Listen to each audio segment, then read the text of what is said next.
Hello and welcome to my channel. If you're new here, my name is Elizabeth, and on this channel we talk about building your spiritual confidence so you can listen to your intuition and read your tarot cards with ease. And today we are going to be reimagining the Hierophant card. We are going to be looking at the Hierophant card. We'll be looking at before tarot, after tarot, tarot of the new vision, in between tarot, and tarot, vice versa tarot. So we'll be looking at all of those decks and the different interpretation of the card so that we can have a deeper understanding of the meaning of the card. So let's spin the camera around and get started. So I've arranged all of these cards so you can see them. We've got before tarot, we've got the Rider-Waite-Smith tarot, after tarot, tarot of the new vision, in between tarot. So this is a card that sort of takes you from the Hierophant across to the Lovers. And then we've got vice versa tarot, which I think is just a really interesting deck. Sometimes the cards in vice versa tarot make sense to me and sometimes they don't, but I'm going to show them to you anyway because I just think these decks are so good if you really want to have that deeper study of the cards. If you look down in the description box, you will see that I've put links to all of these decks in my Amazon shop. And if you choose to purchase through my Amazon shop, I do get a small commission for that purchase, and it just helps to support my channel. So let's look at before tarot. So here we've got the Hierophant. And the card is essentially very, very similar in terms of colour. You've got the Hierophant, or the priest, is being given the authority. So he doesn't have the authority yet. The hands of God, the universal energy, whatever you want to call it, are placing the Pope's what would you call it, vestment or headdress onto his head so that he has the authority to give the blessing. Now, I always think of the Hierophant as, we know it's the card that indicates marriage. We know that because it precedes the Lover's card, which is the card of relationship choice. But it's also the priest, the Pope, the religious person of authority.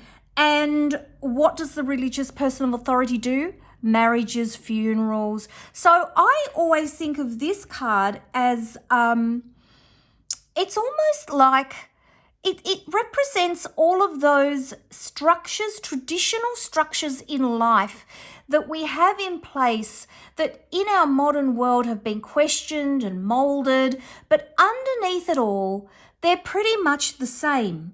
What you've got is a situation where you have rules and boundaries around a relationship and how you are in the world. So I tend to think of this card not just to indicate marriage or baptism of a baby or that sort of thing, but also to indicate what are your values.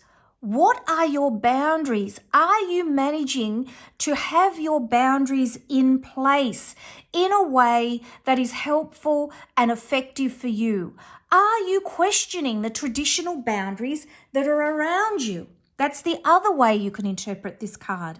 So while you might see that I think these cards here are interpreting the card in the really traditional way, I want you to just keep that little bit of a broader perspective there because it can be very helpful if you have the Hierophant appear in a reading and you think, doesn't really fit with getting married, doesn't really fit with having a baby.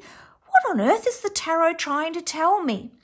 So it's about the authority. So here you can see that the Hierophant has given the blessing in the Rider-Waite-Smith, and then we go across to after tarot, and you can see that the Hierophant holds the document, the marriage document, the birth certificate, the Bible with the universal truth.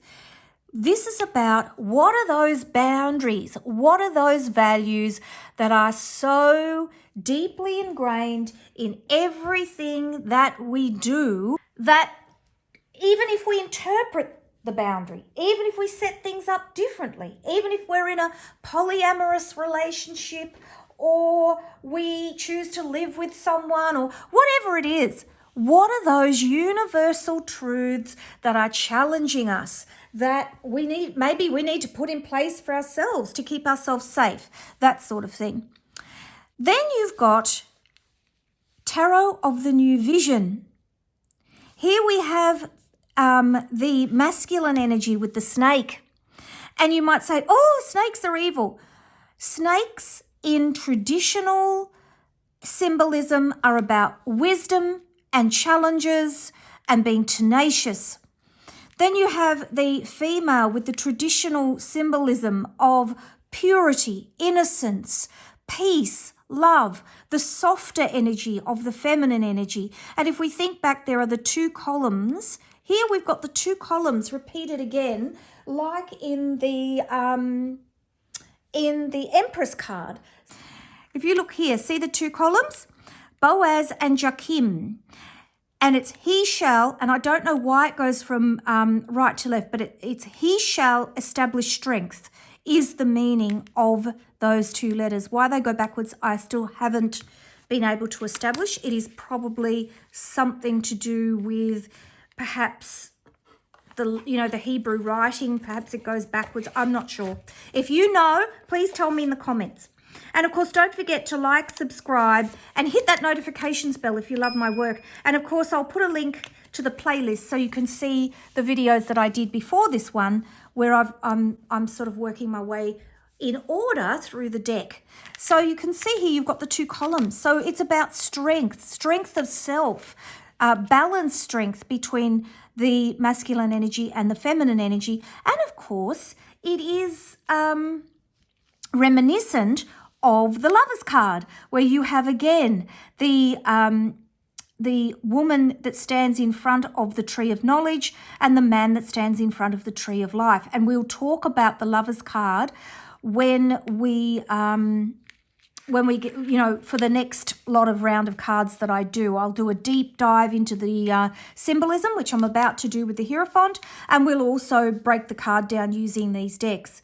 So if you look at this one, this is your in-between tarot. You've got the Hierophant, and he's blessing the couple's union. So the Lovers card, we know, is about choices. It's about emotional choices. It's about relationship choices. And here the Hierophant steps in and says, I bless that union. So again, you're looking at a very traditional way of interpreting the card. But, again, bearing in mind, what does that union mean for this couple? And I strongly, when I was a relationships therapist, often I had couples come and see me because they weren't clear about what the ultimate meaning of their relationship was. Each went into the relationship with a very different understanding of what it meant to make a commitment. And that was where often they had difficulty.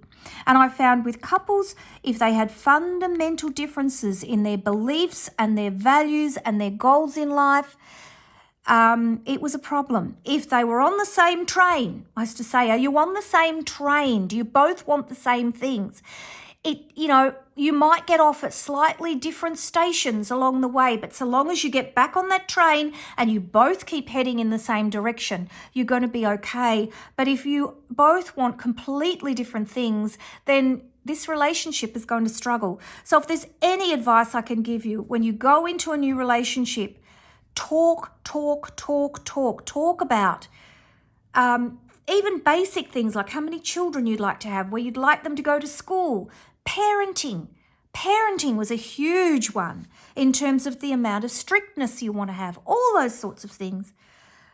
So anyway, I digress. So there's the Lovers card, who we have next time.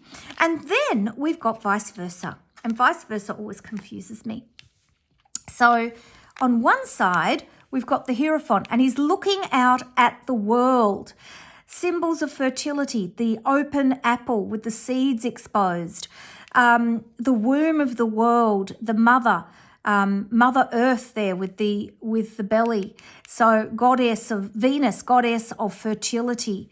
Then you've got the child holding the key of life, stepping out into the world with everything. You think about, that almost goes back to the Fool card where it was step out into the world with the innocence of a child, leaving behind all the things that have bothered you, that you do not need to go out onto this life's journey. And of course, the keys, you can see the cross keys here. This is a very traditional symbol of the keys of the world, the key to the city, the keys to life, the keys to wisdom.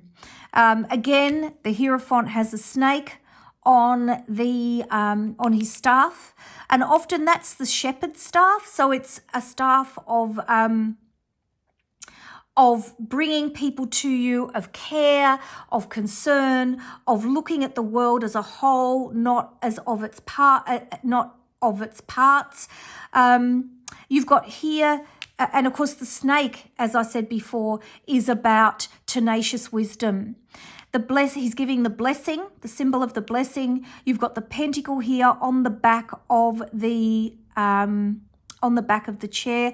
And if you look at it really closely, I'm just looking to see there's a lot of symbols on here, which I presume are to do with the 4 elements of the world, the balance of the world. The pentacle is very much about balance and grounding and understanding the fundamentals of where we come from. And then, of course, if we turn the vice versa tarot card over, you've got the 2 monks here, and they're hearing the priest's blessing, but the priest has a mask on. And I'm looking at this thinking, what does that mean? The keys are not crossed, which is a change of symbolism. And it's almost as if the person who created this deck is trying to say the power is yours. Notice that they don't have their tonsures or the bald heads. They're more like you and me sitting there looking up at the priest. And the priest is blessing, but who he is has been taken away. And you wonder about the commentary. I mean, I don't want this to be controversial, but it's almost as if there's a understanding that, well, is it representing not, the impersonalization of religion, or is it trying to say that it's representing all religions without giving one particular identity? I'm not sure, but certainly the cross keys have always been a very religious symbol. So to separate those keys is about definitely passing the power to the people. And you can see here there's one key that's silver and one key that is gold, and from memory silver is masculine and gold is feminine. Correct me if I'm wrong in the comments. So that's a really interesting card in terms of understanding the Hierophant at a deeper level.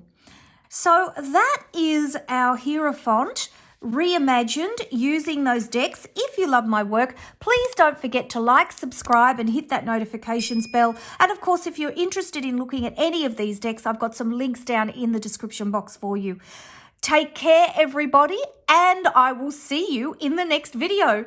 Bye-bye.